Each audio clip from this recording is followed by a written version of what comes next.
Bismillah, alhamdulillah, wassalatu wassalamu ala rasulillah. Falënderimi takon Allahut Azza wa Jall, atë falenderojmë dhe vetëm prej tij ndihmë dhe falje kërkojmë. Salavatet dhe selamet tona ja dërgojmë dashurit ton Muhammedit sallallahu alaihi wasallam, familjes tij, shokëve të tij dhe gjithë atyre që e pasojnë rrugën e tij deri në ditën e gjykimit. Vëllezër nderuar, me lejen e Allahut Azza wa Jall, vazhdojmë së bashku me temat e radhës që autori ka përmendur në vazhdim, pasi që është përfunduar tema e cila ka të bëjë me bindjen ton, imanin ton në lidhje me vullën e pejgamberëve, pejgamberin e fundit Muhammedin sallallahu alaihi wasallam. Gjithashtu në lidhje me bindjen ton, besimin ton ndaj sahabeve të pejgamberit sallallahu alaihi wasallam e kështu me radhë. Pastaj autori pas asaj që është përmendur, vazhdon me një temë tjetër e cila gjithashtu është e rëndësishme që ne duhet ta kemi parasysh dhe duhet të kemi një lloj bindje, besimi të pastër, ashtu siç beson ehli suneti dhe ashtu siç ka kujdes ehli suneti në lidhje me këtë çështje. Andaj autori vazhdon edhe thot: "Wa min as-sunnati hijranu ahli al-bid'i." Dhe prej sunetit të pejgamberit sallallahu alaihi wasallam. Pra autori ka përmendur disa gjëra me radhë, prej sunetit është kjo, dhe prej sunetit është kjo, dhe prej sunetit është kjo.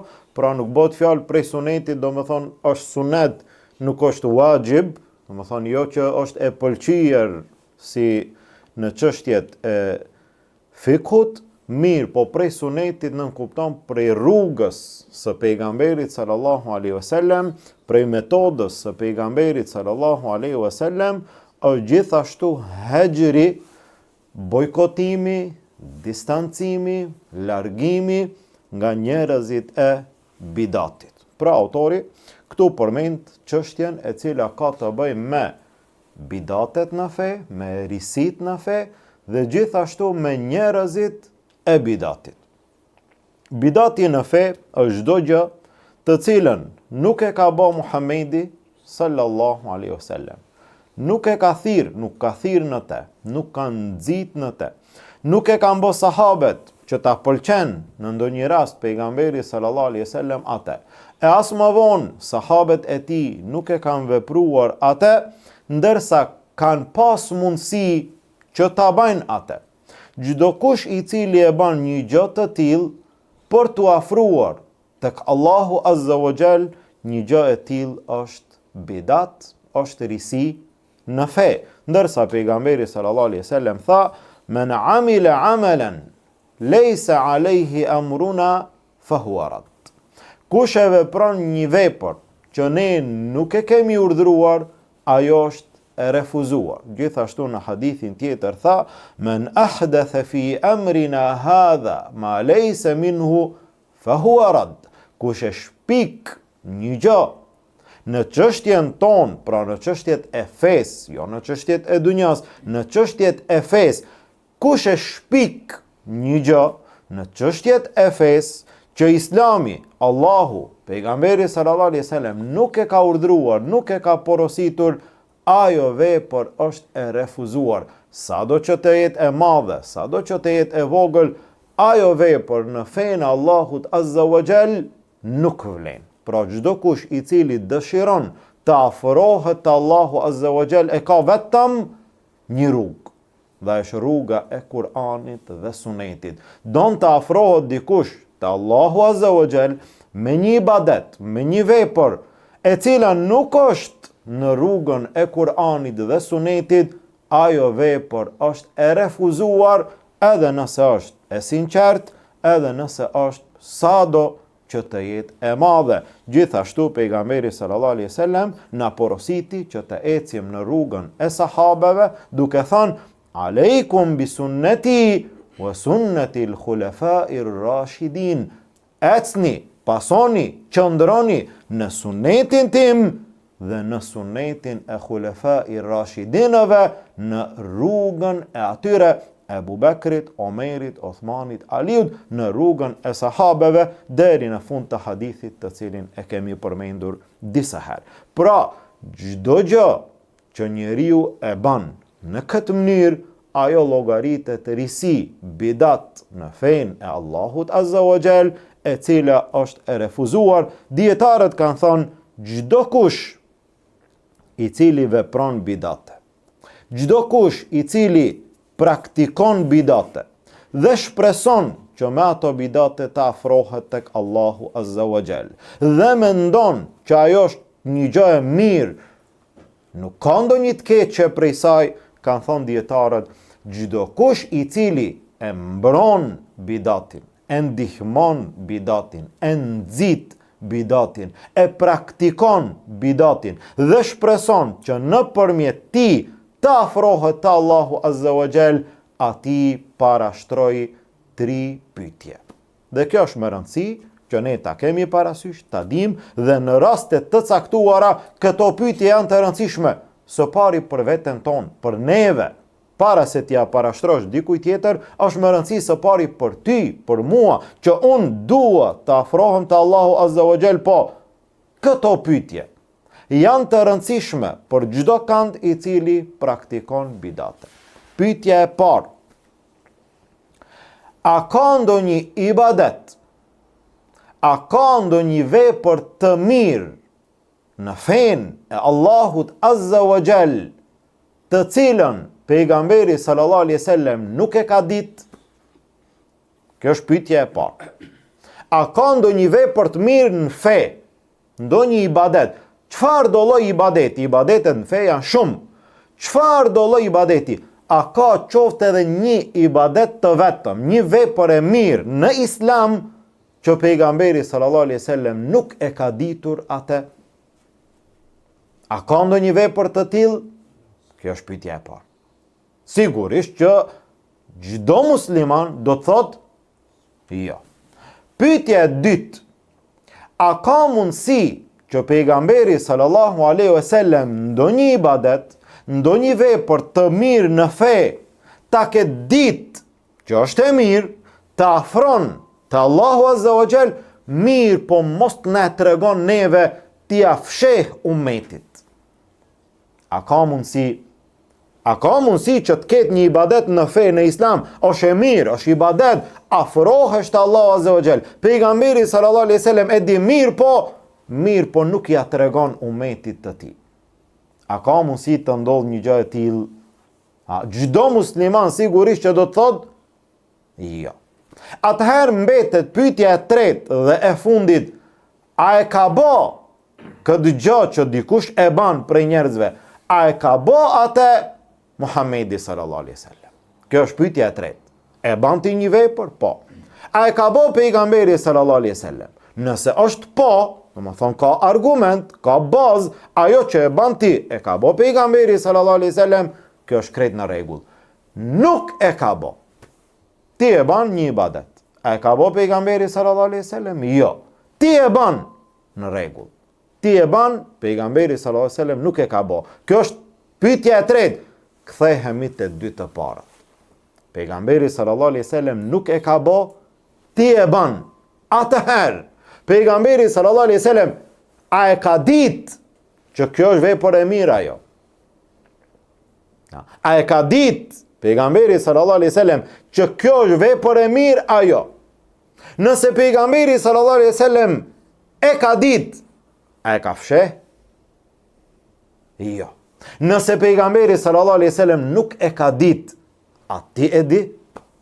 Pejgamberi sallallahu alaihi wasallam nuk e ka ditë që kjo vepër të afron te Allahu, ti e zbulove. Nga e zbulove. Këto 3 pyetje mjaftojnë për secilin i cili praktikon risi në fenë e Allahut Azza wa Jall, bidate. A mund të ndodhë një ibadet që të jetë një vepër e mirë, pejgamberi sallallahu alaihi wasallam mos ta di? 2. A mund të ndodhë që ta di e ta fsheh prej neve? 3. A e ka bë atë pejgamberi sallallahu alaihi wasallam? Këto 3 pyetje e rumbullaksojnë çdo gjë që njeriu e ban në këtë aspekt, në çështjen e bidateve. E ai i cili i praktikon bidatet, vazhdon në bidate, i ndihmon ato, i nxit ato, i mbron ato, thërret në to, atëherë autori thot prej sunetit është hejri, distancimi, bojkotimi, largimi nga ata të cilët janë njerëz të bidatit. Wa mubayanatuhum, largimi prej tyre, wa tarkul jidal wal khusumati fi din. Prej sunetit, prej kësaj rruge është me elan polemikën. Mos ketë polemik shumë në mesin e muslimanëve dhe mos ketë përplasje në çështjet e fesë. Polemika, gjidali, që të ketë polemik shumë në mesin e njerëzve, kjo në përgjithësi varet për çfarë bëhet. A mund të ketë ndonjëherë polemik e cila vlen, e cila ka dobi? Allahu Azza wa Jall tha: "Ud'u ila sabili rabbika bil hikma wal maw'izati al hasana wajadilhum billati hi ahsan." Thirr në rrugën e Allahut Azza wa Jall, thirr në rrugën e Zotit tënd me urtësi, me fjalë të mira, me këshilla të urta. Wajadilhum billati hi ahsan. Dhe polemizo në atë mënyrë e cila është më e mira. Polemizo për çfarë? Kur kjo vlen? Kur është në pyetje që të del në shesh e vërteta. Kur kjo nuk vlen? Kur ti don me e ngrit veten tënde dhe me e mposht dikan tjetër. Kur bëhet polemika me ngrit dikan, me rëzu dikan, me përplas dikan me njëri tjetrin. Kur bëhen shkrime, tekstet, mesazhet, përplasjet ndaj njëri tjetrit, për çfarë arsye? Jo që del në shesh e vërteta, jo që del në shesh haku, jo që qartësohet një gjë nga feja Allahut Azza wa Jall. Për çfarë? Me ngrit filanin, me rëzu filanin. Me ngrit vetveten e me të rëzu ty. E me lavdru, me ngrit filan hoxhën e me rëzu filan hoxhën. Me ngrit filan dietarin dhe me rëzu filan dietarin. Dhe polemika në mesin e njerëzve në këtë aspekt nuk është e lavdruar. Jo, nuk është e lavdruar, është e ndaluar dhe dietarët e kanë kundërshtuar një polemik të tillë e cila nuk sjell dobi, wal khusumati fi din, dhe përplasjet në çështjen e fesë nga të cilat nuk ka dobi. Pra një gjë e tillë nuk është prej sunetit të pejgamberit sallallahu alaihi wasallam. Pastaj autori vazhdon edhe thot: "Wa tarku an-nadhari fi kutubi al-mubtadi'ati wal isgha'i ila kalamihim." Dhe gjithashtu nga rruga e ehli sunetit është lënia e shikimit në librat e njerëzve të bidatit dhe dëgjimi me vëmendje i fjalëve të tyre. Dhe kjo është me rëndësi dhe e kemi përmendur edhe në raste të kaluara. Lënia e shikimit në librat e njerëzve të bidatit. Pra është shumë me rëndësi ti sot, sidomos sot, çfarë libra lexon? Librat e kujt? Cili është autori, cili është dietari, cili është shkruesi, kush është ai, librin e të cilit ti e lexon? Çfarë libri ti lexon? Apo çfarë ligjërate ti dëgjon? Apo ku ti prezanton? Kush ti ta shpjegon fenë Allahut Azza wa Jall? Nga kush ti e merr dinin Allahut Azza wa Jall? Wal isgha ila kalamihim. Dhe ti i kushton vëmendje, koncentrohesh, e dëgjon apo e lexon dikant i cili ta shpjegon fenë. Kush është ai? Nëse janë nga ata që besimi i tyre, bindja e tyre është nga rruga e bidatit dhe jo e sunetit, nuk merret feja prej tyre. Nuk merret feja nga librat apo nga ligjëratat, nga derset e njerëzve të bidatit. Për çfarë arsye? Nëse ju kujtohet në librin e Imam Berbeharit, kemi përmend shumë prej fjalëve që i ka përmendur autori të dietarëve të sunetit që duhet të jetë kujdesi i veçantë nga kush e merr fenë Allahut Azza wa Jall. Dhe duhet të jetë kujdesi i veçantë nga njerëzit të cilët thërasin në bidate, në fenë Allahut Azza wa Jall. Mos të merret feja prej tyre. Prej kujt? feja të merret vetëm prej atyre që thërasin në Kur'an dhe në Sunet. Në fjalën e Allahut dhe në fjalën e pejgamberit sallallahu alaihi wasallam. Dhe në atë që kanë qenë sahabët dhe në atë që kanë qenë dietarët dhe besimtarët e ehli sunetit deri në këtë kohë dhe deri në kiamet. Nga kush kemi përmendur për të folur njeriu në çështjen e fesë duhet të jetë kompetent.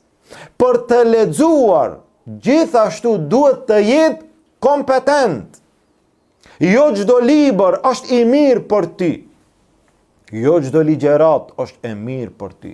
Jo çdo gjë që ti e sheh sot në YouTube, në Facebook, në Instagram, në çdo lloj faqe të mundshme që ty të paraqitet në lidhje me fen, është e mirë për ty.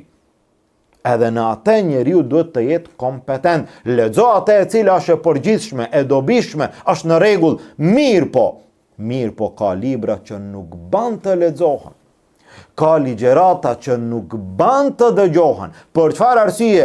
Për arsye se futin dyshime në zemrën e besimtarit, në mendjen e besimtarit. Dhe çka ndodh pastaj? Pastaj nga ai dyshim gradualisht ka mundësi të formohet bindje. Dhe kjo është një fitnë e madhe. Fitnet në fen, fitnet në islam në përgjithësi ndahen në dy lloje. Fitnetu shubuhat, fitnet e dyshimeve, dhe fitnetu shahawat, fitnet e epsheve. Fitnet e dyshimeve janë këto. Që ka mundësi ti të biesh në fitne, ti të sprovohesh me një bindje, me një mendim të devijuar, të gabuar, e humbet vetvete. Dhe fitnet e epsheve, fitneja e pasuris, fitneja e femrave, fitneja e harameve, fitneja lakmia pas dunjas e cila e çon njeriu deri në gjunahe edhe të mëdhaja ndaj Allahut azza wa jall. Fitneja e dyshimeve dhe fitneja e epsheve. Cila është më e rrezikshme? Cila është më e rrezikshme? Fitneja e dyshimeve është më e rrezikshme për besimtarin se fitneja e epsheve. Për çfarë arsye? Ai i cili pi alkool e di veten gjunahqar. Ai i cili bie në zina e di veten, jo që ky lloj i fitneve tash mund të llogaritet i lehtë apo i thjesht. Ai gjithashtu është i madh i rrezikshëm. Mirë po, pas atij gabimi, çka mund ndodh? Njeriu mund pendohet tek Allahu azza wa jall. Ka bë gabim po, e di veten gjunahqar. Pas një kohe pendohet Allahu azza wa jall. Mirë po fitneja e dyshimeve mund të ndikon tek njeriu deri në atë shkallë sa që jo ai të pendohet Allahu, ai është në gjendje edhe të vdes për atë bindje. Jo të pendohet, të jeton dhe të vdes për atë bindjen e tij, ndërsa ajo është bindje e gabuar, e devijuar. Siç i keni parasysh shumë bindje dhe shumë prej tyre do të vinë në vazhdim. Andaj të qëndrosh larg. Mos të mashtrohesh duke menduar që unë e di, çka nëse unë e lexoj, edhe pastaj mi ka sjell disa argumente, po unë këtë mesele e di. Edhe nëse e di, Abdullah ibn Mubareku tha, ka mundësi që prej njanit, prej atyre thirrësve të bidatit, të më futet në zemër një dyshim i tij, ndoshta do ta luftoj deri në vdekje dhe nuk e di a do ta fitoj ajo. Të futet një dyshim në kokë, në mendje, në zemër dhe ti her pas here ndikon shejtani në atë dyshim që ty të dobëson apo të devijon. Para mendojeni deri në çfarë shkalle atë që ka mundësi të mendon dikush se unë e di. A ka ma shumë që ne të dim apo të jemi të sigurt se Dejjalli është Dejjalli dhe nuk është Zoti, nuk është Allahu azza wa jall? A ka dikush që nuk e di? A ka dikush që nuk e di? E dim, jo që e dim, kemi bindje të plot, të sigurt, vdesim për një gjë të tillë dhe nuk dyshojmë asnjëherë. Mirë po pejgamberi sallallahu alaihi wasallam çka tha? Ju e dini, por derisa e dini nuk është problem, Edhe nëse del para Dexhallit, Dexhalli ka me të mashtru ty, po ti 20 vjet, 30 vjet, 50 vjet musliman, ti a nuk e di, a nuk e di që ajo është Dexhalli, nëse edhe këtë nuk e di. Ja. Nuk ka kësi muhabete, nuk ka kësi lloj gjërash kur është në pyetje feja Allahut, kur është në pyetje imani, çka? Qëndro larg Dexhallit, nëse paraqitet Dexhalli, mos dil ti me debatu me te, me polemizu, me diskutu me te, se unë e di. Po nëse duhet të qëndrosh larg Dexhallit për një gjë që ti e di dhe nuk ki asnjë lloj dyshimi, atëherë a bëhet fjalë për gjëra që ti ndoshta nuk i di, apo i di me një dituri të mangët, apo nuk ki njohuri të mjaftueshme. Andaj, qëndrimi larg librave të tilla dhe shpjegimeve të tilla dhe dyshimeve të tilla për besimtarin është çdo herë më e sigurt. Andaj autori vazhdon në shpjegimin e çështjes së bidatit dhe thot: "Wa kullu muhdathatin fi d-dini bid'a." Pra, duhet të qëndrosh larg njerëzve, duhet të qëndrosh larg librave, duhet të qëndrosh larg shpjegimeve të kujt? Të bidatit. Çka është bidati? Wa kullu muhdathatin fi d-dini bid'a. Çdo gjë e re në çështjen e fesë është bidat, ajo e cila u përmend pak më herët. Wa kullu muttasimin bi ghayri al-islami mubtadi'. Dhe çdo kush i cili emërtohet, përkatësohet përveç rrugës së islamit, ai njeri llogaritet mubtadi' bidatçi. Çdo kush i cili thirret në emër të filanit, të filan grupit, të filan sektit, të filan emrit, të filan dietarit, dhe atë e vendon deri në shkallën e Muhamedit sallallahu alaihi wasallam, ai njeri është mubtadi'. Ne nuk thirremi në emër të askujt që e pasojmë në çdo gjë, në çdo hap të madhe dhe të vogël, pos Muhamedit sallallahu alaihi wasallam. Ne jemi musliman pasues të kujt?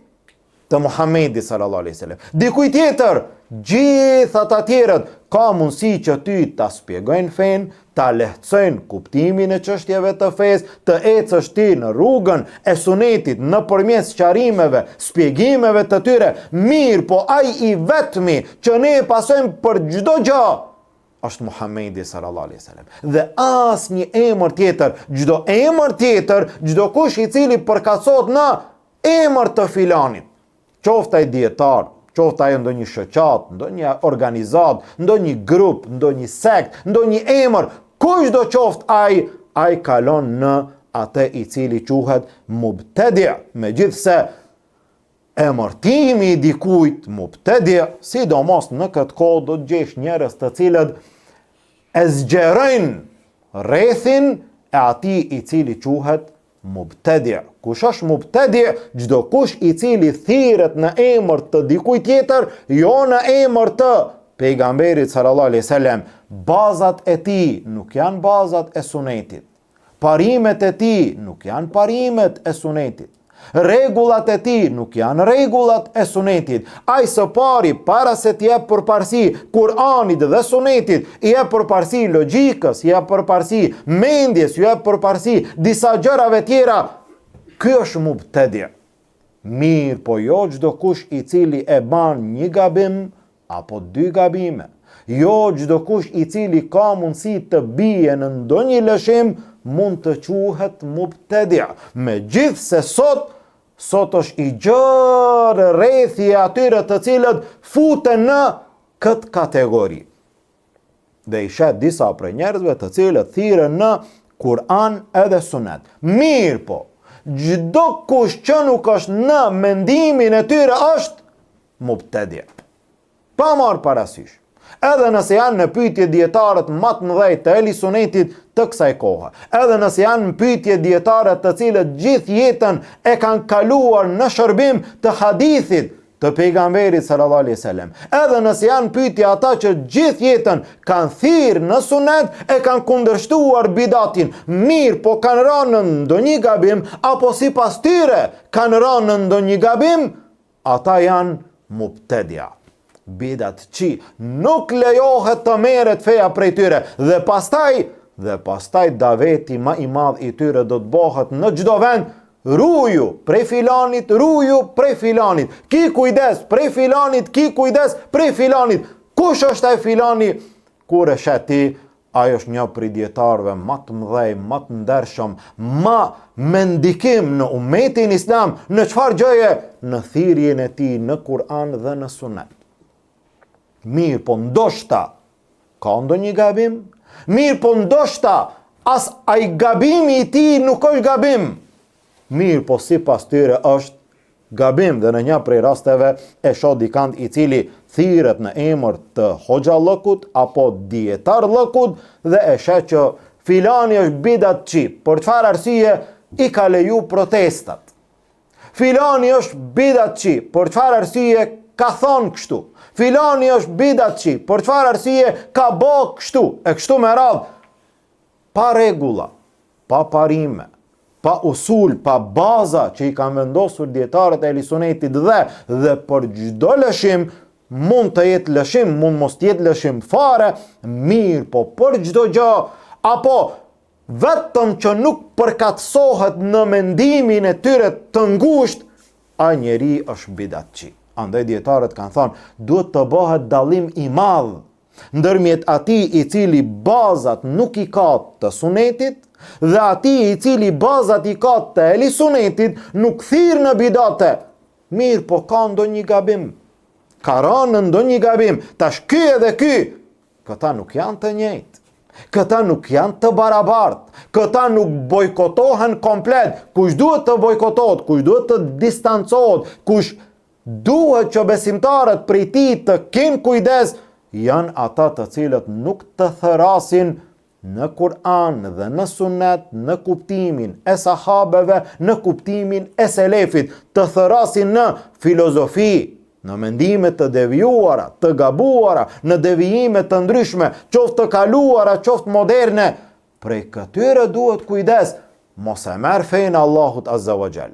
Mirë, po ai i cili të thëret në Kur'an dhe në Sunet, ai i cili bindjet i ka të shëndosha, mund të ketë ndonjë gabim, e cili prej njerëzve është pa gabime, cili edhe prej dietarëve është pa gabime, ti nëse do të kthesh edhe te dietarët e hershëm, edhe te dietarët e vonshëm, dhe tek dietarët mund të gjesh gabime, edhe në akide.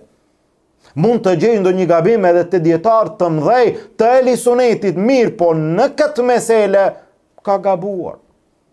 Mirë, po dietarët nuk e kanë nxjerr nga Ehlisuneti. Nuk e kanë bojkotuar. Librat e tyre janë shfrytzuar, njerëz ummeti ka përfituar, mirë, po ky është një gabim, një lëshim i tij dhe jo për çdo lëshim dikush del nga Ehlisuneti. Andaj autori i ka përmendur ata të cilët janë njerëz të bidatit, thrasin në bidate dhe ti duhet të kesh kujdes. Kush janë ata? Kush janë ata dietarët të cilët i kanë përmendur grupet e devijuara, grupet e humbura, në mesin e tyre dhe autori i ka përmendur disa prej tyre që ti pastaj mund të shoh si shembull për kanë bëhet fjalë. Për kanë bëhet fjalë, kush janë këta njerëz? A kanë shenja?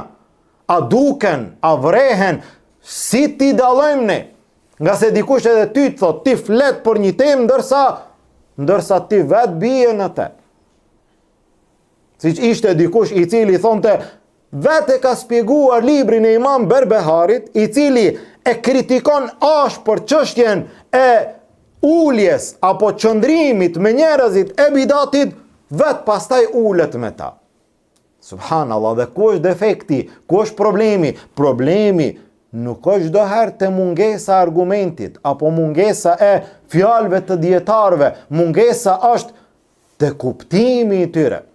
Problemi është këto fjalë ti tash ku do i vendosh, ku do ja caktosh vendin. Këti argumenti ku ja vendon ti vendin, ku mendon ti, apo ku thon dietarët e ehli sunetit, ky ajet, ku e ka vendin, ka mundësi që ajetin ta din të gjithë. Gjithë, a e di filan ajetin? Po, ti e di, po, ti e di, po. Nuk është problemi, a e di vetëm ajetin, po. Ky ajet ku e ka vendin? Në cilën mesele dietarët e kanë radhit, e kanë përmendur si argument, aty ku kanë thonë dietarët, apo ndoshta ku ti me ata ajet argumentosh për krejt një gjë tjetër, ndërsa ajeti nuk flet për atë që mendon ti. A di hadithin, e di, ku e ka vendin ky hadith? Tash dietarët kur flasin që duhet të bojkotohen, duhet të distancohen, duhet të mos ulesh te ata, duhet të qëndrosh larg tyre, mos të futen dyshim me ty në lidhje me çështjen e fesë, duhet kujdes. Për kanë flasin dietarët? Për kanë, kush janë këta njerëz? E nëse do të shohoj disa prej tyre që dietarët i kanë përmendur, autori vazhdon duke thënë: "Kerrafida, kesh kujdes, ruju nga ata të cilët thrasin në bidate, në devijime, në lidhje me fenë Allahut Azza wa Jall, sikur që janë kush? Rafidit. Ruju." Po edhe prej rafidive do të më rujt. Ruju, nëse të vjen momenti me lexu apo me dëgju, qoftë edhe bindjet e rafidive se si spjegojnë besimin e tyre, parimet e tyre, bindjet e tyre, ruju. Sa mund të dyshosh ti, apo mund të hutosh, apo të ndikohesh edhe nga bindja e tyre, ruju. Ruju, për çfarë arsye mund të rrezikohesh, të futet një dyshim prej tyre, ta rrezikon imanin tan. Kush janë rafidit? Rafidit janë një pjesë e madhe e shijave, të cilët kanë bindje dhe dalalete të mëdhaja dhe kufriate të mëdhaja, të cilat i nxjerrin ata nga feja e Allahut Azza wa Jall. Rafidit janë shia të devijuar, jo gjithë shiat, mirë po një pjesë e madhe e shiave, të cilët janë rafidi. Pastaj thot autori: "Wal jahmiyya", gjithashtu jahmit, pra ki kujdes nga kush?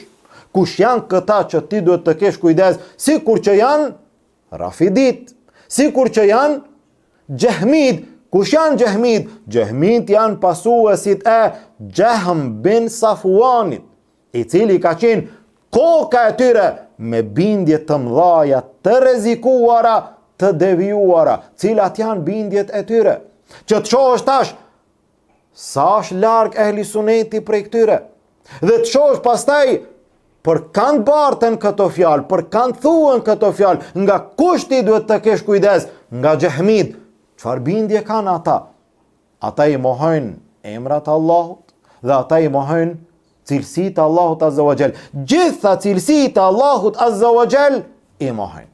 Gjithashtu besojnë që njerëzit janë të imponuar në çështjen e kaderit, njerëzit janë të imponuar në çështjen e emrave, emrat i mohojnë, në çështjen e cilësive, cilësitë i mohojnë, në çështjen e kaderit, njeriu është i imponuar, në çështjen e imanit, siç e beson ehli suneti, xehmit thonë imani është besim me zemër, e njeh Allahun, e njeh Allahun, ti je musliman.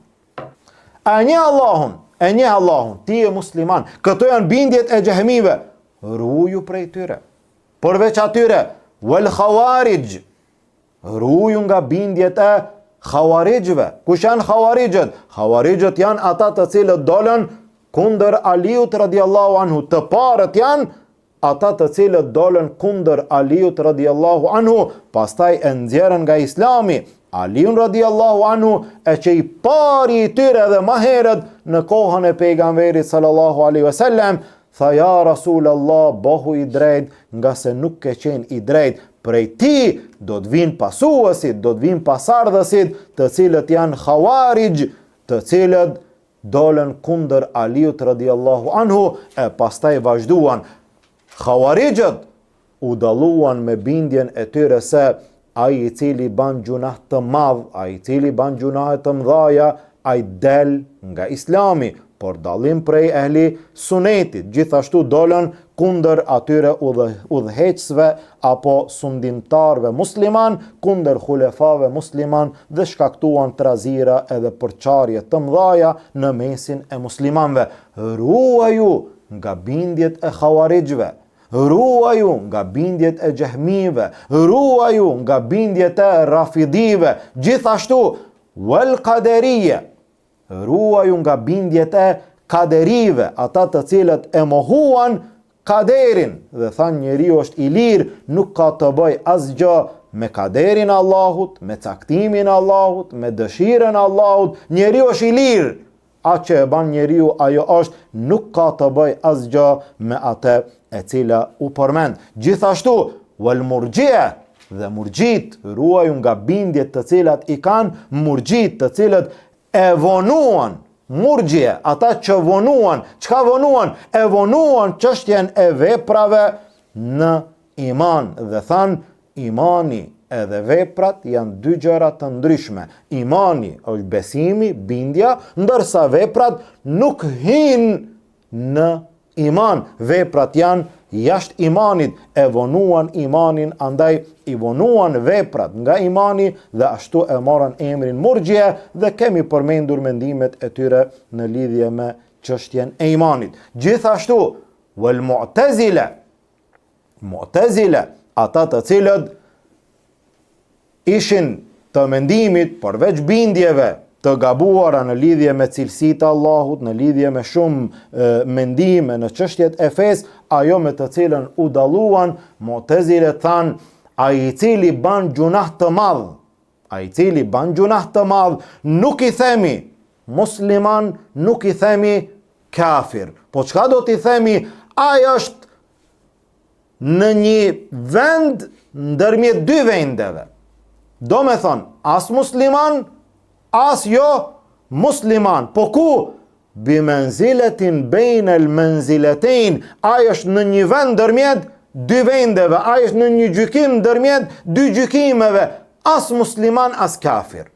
E nëse vdes, thanë është për gjithmonë në xhehenem. Pra nëse vdes, pajtohen me bindjen e xhawarijve. Mirë, po nëse është i gjallë, ai është në një vend ndërmjet dy vendeve, kështu thanë mu'tazilet, një prej grupeve të devijuara. Wal karramiyya, kemi përmend keramit në çështjen e imanit, wal kullabiyya, pasuesit e Abdullah bin Said bin Kullab.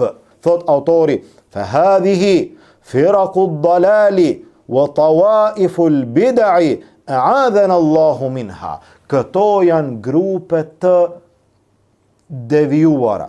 Këto janë grupe të bidatit, Allahu na ruajt prej tyre. Pra tash e shohim në bazë të këtyre shembujve, a janë vetëm këto grupet e bidatit, nuk ka tjera? Jo, ka dhe tjera. Këto autori ka përmendur ose si shembull, ose grupet e devijuara që kanë qenë në kohën e autorit. A ka grupe tjera? Ka grupe tjera dhe çdo herë edhe në kohën tonë ka grupe tjera të bidatit, grupe të reja të cilat thërasin jashtë rrugës së Kur'anit dhe Sunetit. Mirë, po nëse i analizon dhe e sheh Rafidit, pastaj Jehmit, pastaj Kaderit, pastaj Mu'tazilet, Murgjit, Khawarijt, Kullabit e kështu me radhë. Atëherë, nga këta lloje të njerëzve dhe nga këta lloje të thirrësve, mos e merr fen e Allahut Azza wa Jall. Dhe sot ligjerohet dhe shkruhet dhe spjegohet dhe përhapet feja Allahut Azza wa Jall. Nëse gjen njerëz të cilët shkruajnë dhe thrasin dhe ligjerojnë në këtë mënyrë të devijuar, ki kujdes prej tyre. Ruaju, mos e merr fen e Allahut Azza wa Jall nga ata të cilët kanë devijuar. Mirë, po këtu nuk hin, sipas neve, nuk hin ata të cilët thrasin në Kur'an dhe në Sunet, në kuptimin e sahabeve, në kuptimin e selefit, në kuptimin e dietarëve të Sunetit. Mirë, po kanë gabuar në një mesele, në dy apo në 3 mesele, por derisa parimet e tyre, bazat e tyre në çështjet e fesë janë Kur'ani dhe Suneti, bazat e tyre janë bazat e ehli Sunetit, a merret dituria prej tyre, merret dituria prej tyre. Nëse ka ndonjë lëshim, nëse ka ndonjë gabim, atëherë sqarohet dhe dihet që ky është gabimi. Këtë mos e merr. Mirë po, merr nga dituria që shpjegohet, qoftë në tefsir, shpjegimin e ajeteve të Kuranit, qoftë në hadith, shpjegimin e haditheve të Muhamedit sallallahu alaihi wasallam, qoftë në fik, në rregullat e ibadeteve, qoftë në shumë gjëra të fesë së Allahut azza wa jall, merret dituria prej atyre që bazë kanë Kur'anin dhe Sunetin në rrugën e dietarëve të ehli Sunetit. Nëse ka ndonjë gabim, gabimi i tyre nuk merret. Pra, dallimi ndërmjet atyre dhe ehli Sunetit shihet sa është i madh. Sa është dallimi i ehli Sunetit me Rafidit? Sa është dallimi i ehli Sunetit me Jahmit? Sa është dallimi i ehli Sunetit me Kaderit? Sa është dallimi i ehli Sunetit me Mu'tazilet, me Khawarijt?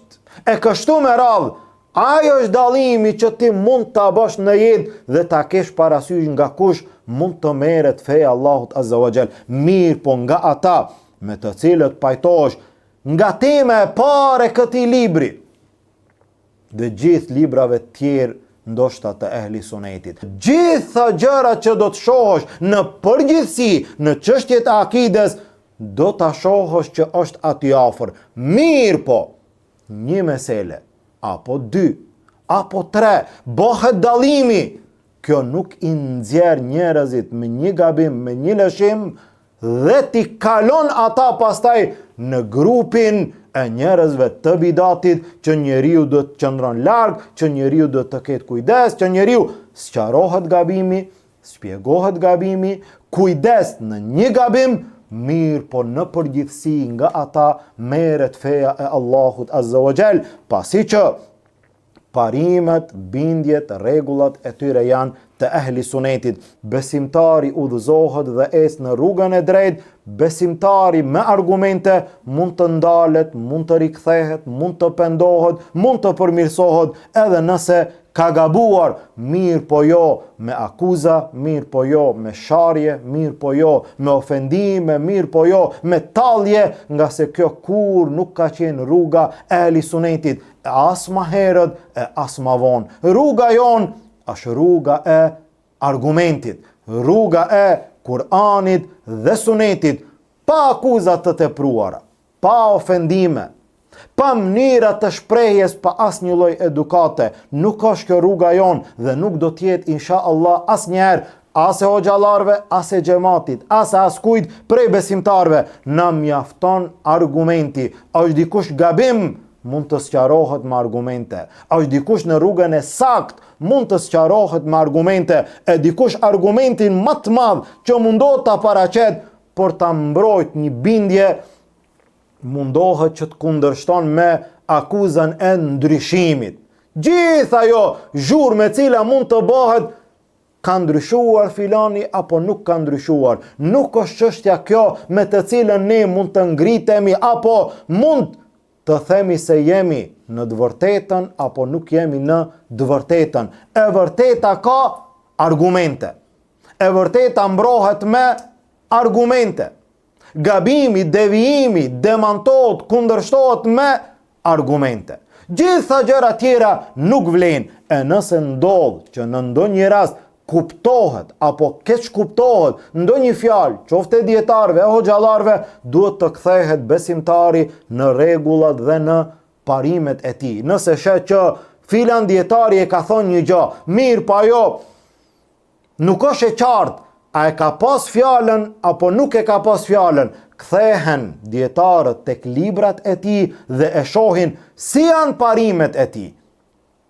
Si janë parimet e atij dietari dhe e kupton një thënie. Apo sot, nëse e dëgjon 1 minutë apo 2 minuta dhe ndoshta shprehja nuk është e qartë, ndoshta shpjegimi nuk është i qartë, kthehen në gjitha ligjeratat, kthehen në gjitha shpjegimet dhe shihet si është parimi i një gjëje. Shembull, nëse unë shprehem gabimisht apo dikush shprehet gabimisht në ndonjë fjalë kundër sahabeve.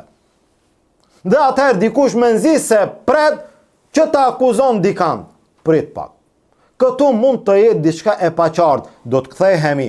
Kthehu dhe dëgjoj ligjeratat tona që kemi fol për sahabet. A i kemi lavdruar, a i kemi sharë, a i kemi ngrit, a i kemi ofenduar, në bazë që gjitha ligjeratave e kupton mendimin ton ndaj sahabeve. Nëse ne e themi ndonjë fjalë gabimisht, apo jo qëllimisht, apo jo të qartë në lidhje me çështjen e imanit dhe ajo është e shkurt, a thu jemi me këtë mendim, a nuk jemi me këtë mendim. Kthehu në gjitha ligjeratat dhe dëgjoje 20 minuta, 30 minuta, 50 minuta, ligjeratat e kaluara, ligjeratat e tashme dhe shije cili është qëndrimi jon në lidhje me imanin. Dhe kështu me radhë për çdo gjë që është thënë dhe për çdo gjë e cila thuhet, nëse ka ndonjë ndryshim, nuk i ikim sqarimit të atij ndryshimi. Mirë, po ndryshimi nuk ekziston, edhe pse dikush jeton me atë, ka ndryshuar, nuk ka ndryshuar. Sido që t'jetë, edhe nëse ndodh, nëse të mjaftojnë argumentet, nuk merret dikush me ndryshimin, merret me kundërshtimin. Ja që kemi ndryshuar, që po supozem, po themi kemi ndryshuar, i kemi bo tekfir, ose i kemi bo bidatçi, ose kemi thonë kështu, në rregull, që ja kemi thonë, sot nuk themi, bujrum kundërshtoje me argumente që sot jemi gabim, mos u lodh me i bin njerëzit se ky ka ndryshuar, ky nuk ka ndryshuar, nga sa ajo qasje nuk të dërgon askund, që sot nuk themi, Allahu na ruaj se nuk kemi thënë, nëse, ose si kur të kishim thënë, sot pendohemi të Allahu Azza wa Jall se jo, nuk i bëjmë tekfir, as dietarët, as hoxhallarët, as besimtarët, kemi bindjen tonë në lidhje me një çështje të caktuar, mirë po, të gjykojmë se këta dietar s'janë musliman, këta hoxhallar s'janë musliman, e kështu me radhë, dhe me këtë bindje të japim llogari nesër para Allahut Azza wa Jall për gjithë këtë përgjegjësi dhe gjykim të madh, të rënd, të gabuar, ne nuk e kemi atë fuqi. Nuk mendojmë, ja që si kur të kishim thënë, sot nuk themi, distancohemi nga kjo bindje, mendojmë që është e gabuar, nuk themi. E nëse është gabim i joni, le të kundërshtohet hapur me argumentet e Kur'anit, argumentet e Sunetit, argumentet e dietarëve të ehli Sunetit, e që ne nuk dalim të parët.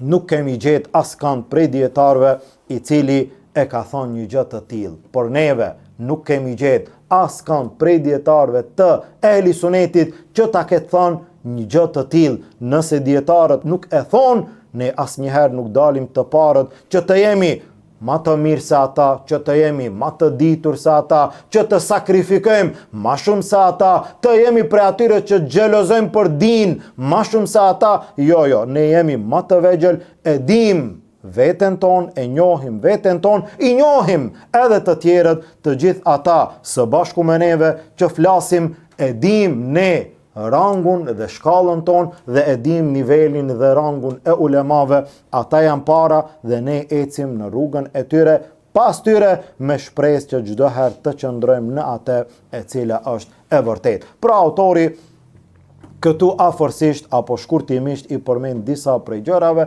që ne duhet t'i kemi parasysh në lidhje me atë se nga kush duhet ta marrim fenë Allahut Azza wa Jall dhe nga kush duhet të kemi kujdes në lidhje me fenë e Allahut Azza wa Jall. E shpresojmë dhe e lutim Allahun Azza wa Jall që Allahu të na udhëzon në rrugën e vërtet, të na bën prej atyre që qëndrojmë në rrugën e vërtet, Allahu të na ruan nga devijimi, nga lajthitja, nga mashtrimi, të jetojmë me Kur'an dhe Sunet dhe të vdesim ashtu si Allahu është i kënaqur. Amin. Walhamdulillahi rabbil alamin. Wa subhanaka Allahumma bihamdik, ashhadu an la ilaha illa ant, astaghfiruka wa atubu ilayk.